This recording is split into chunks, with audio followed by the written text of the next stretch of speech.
Assalamualaikum warahmatullahi wabarakatuh. Salam sejahtera. Perkenalkan, saya Sherly Herlianti dari kelas A1, Program Studi Pendidikan Teknik Elektro dengan NIM 22501241001. Pada kesempatan kali ini saya akan mempresentasikan dan mensimulasikan terkait proyek akhir saya di mata kuliah praktik sensor transducer yang diampu oleh Bapak Dr.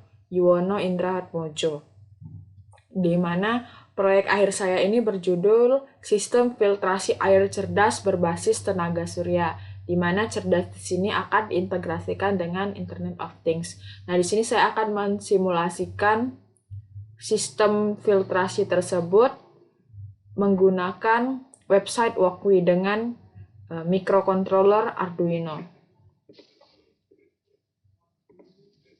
Nah, untuk programnya sendiri di sini saya menggunakan 4 input dan juga 3 output. Jadi saya menggunakan 7 pin I/O dari Arduino, di mana input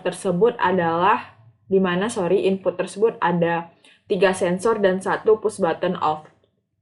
Untuk sensornya, di pin 2 ini diletakkan water level sensor di bagian atas tangki. Sedangkan pin 3 ini water level sensor di bagian bawah tangki. Untuk dua water level sensor ini untuk mendeteksi posisi air, mendeteksi apakah tangki tersebut ada airnya atau tidak, begitu ya.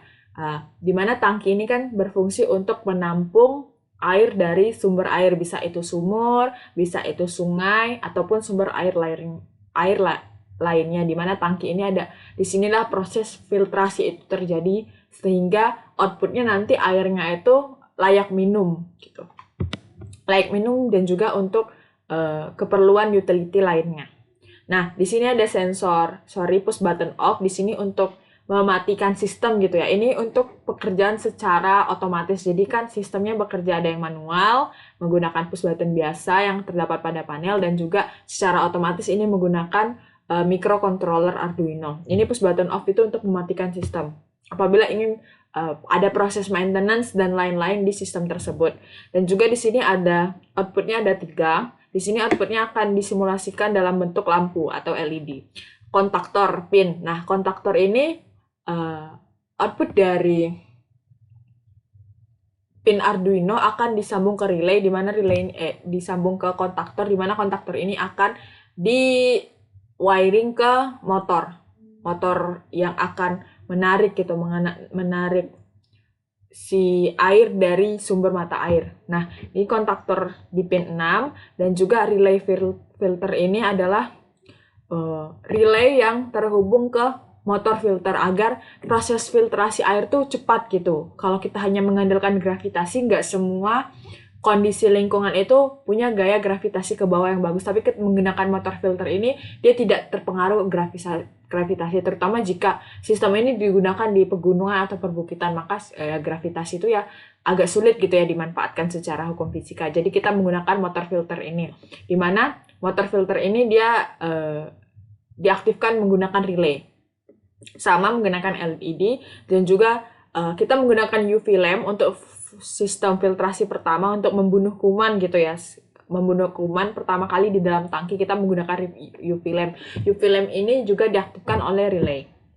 Nah, di sini saya menginisiasi semua input dan output dari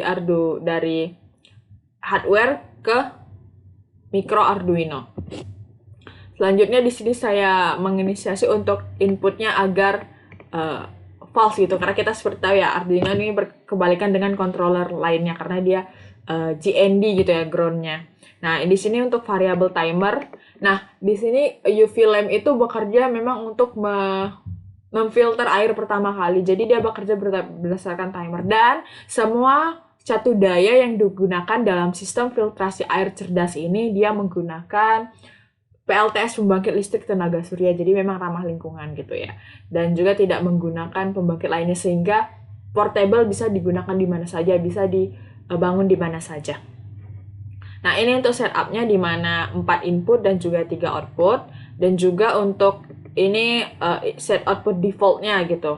sehingga nanti akan memudahkan kita. Ini loopnya. Nah, untuk loopnya sendiri, cara kerja dari filter ini, jadi jika sistem ini akan mati semua ketika dua keadaan, ketika push button off-nya ditekan, di sini push button off-nya ditekan, atau sensor turbidity itu terdeteksi on. Maksudnya on ini kan turbidity ini berfungsi untuk mendeteksi kejernihan air atau enggak. Jadi ketika sudah sistem filtrasinya sudah jalan gitu kan lewat 3 tabung. Nah, sebelum masuk ke utility, sistem ini akan sensor turbidity ini akan mendeteksi gitu, apakah air yang setelah difilter itu punya angka di atas 5. Ketika dia di atas 5 berarti air itu keruh. Nah, itu dia. Ketika dia di atas 5 NPH-nya, maka sensor akan on dan mematikan semua sistem. Maka harus ada yang dicari gitu, bisa di UV lamp-nya mungkin mati, atau di 3 tabung filtrasinya itu bermasalah atau perlu diganti gitu ya. Nah, dua keadaan itu yang menyebabkan semua sistem tuh off. Lagi di sini, jika tangkinya kosong, ya tangki air yang kosong, maka motor kontaktor ini akan on mengisi tangki gitu. Dan ketika sensor atasnya water level yang atas up sensor itu mendeteksi, maka ya kontaktornya off gitu kan, karena kalau di situ harus penuh gitu tangkinya. Nah, di sini relay lampunya UV lamp ini yang untuk membunuh kuman itu dia aktif secara real time, dia aktif setiap bisa mungkin diatur 5-10 jam ya sekali gitu dalam satu hari. Tapi di sini kita 3 detik ya, 3 detik off, 3 detik on gitu ya. Ini bisa disesuaikan gitu.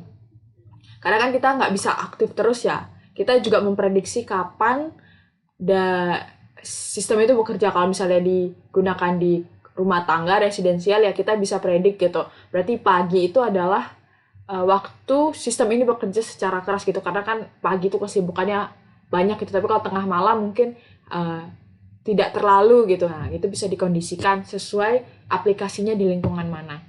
Nah,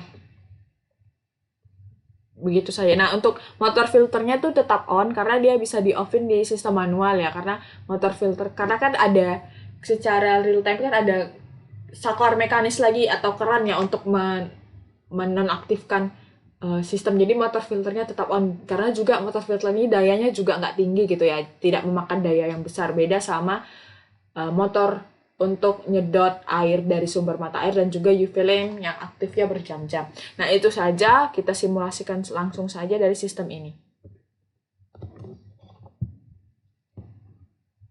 Nah, ini dia. Untuk yang biru ini adalah turbidity sensor. Ketika dia nanti ditekan, maka sistem akan off. Yang merah ini adalah sensor on, push button off. Yang hijau yang pertama ini adalah sensor atas. Ketika ditekan ya makin motor kontaktornya akan non aktif gitu. Ini sensor bawah. Yang paling ujung ini adalah UV lamp yang aktif. Di sini disettingannya 3 detik sekali. Yang tengah adalah motor filter, dan yang hijau ini adalah motor kontaktor atau motor untuk sedot. Nah, dalam keadaan seperti biasa, sistemnya kan jalan. Misalnya ini tangkinya kosong. Nah, maka akan diisi gitu tangkinya oleh si motor ini. Tapi kan ketika misalnya sensor atas mendeteksi, makanya tangkinya motornya off gitu. Menandakan tangkinya udah penuh, tapi sistem yang motor filter dan juga UV lamp tetap aktif gitu ya. Dua ini tuh. Nah, gitu ya. Nah, untuk misalnya nih sudah jalan gitu kan sistemnya digunakan. Ternyata dalam kurun waktu sekian bulan kejernihan air itu udah bermasalah gitu, udah di atas 5 NPH-nya. Maka airnya keruh gitu kan. Tidak layak digunakan. Deteksilah oleh turbidity sensor. Jadi ketika nilainya di atas NPH, maka sistem itu akan off. Seperti ini. Nah, dalam keadaan ini ya kita harus cek dulu apa mungkin yang bermasalah kejernihan airnya. Nah, kejernihan air itu kan semua sistem ini itu akan punya interface di smartphone. Nah, dari situ kita bisa prediksi sebenarnya dalam berapa waktu harus diganti gitu filternya. Tapi ketika tidak ada masalah ya tetap jalan juga. Tapi mungkin kita kalau ingin maintenance atau ingin menginovasi program ya kita bisa tekan off ini. Off ini adalah off universal gitu ya. Kalau udah biasa ya tetap seperti biasa jalan. Tuh. UV lampnya, motor vertalnya, dan juga kalau misalnya tangkinya penuh mati. Sekian dari saya, terima kasih. Wassalamualaikum warahmatullahi wabarakatuh.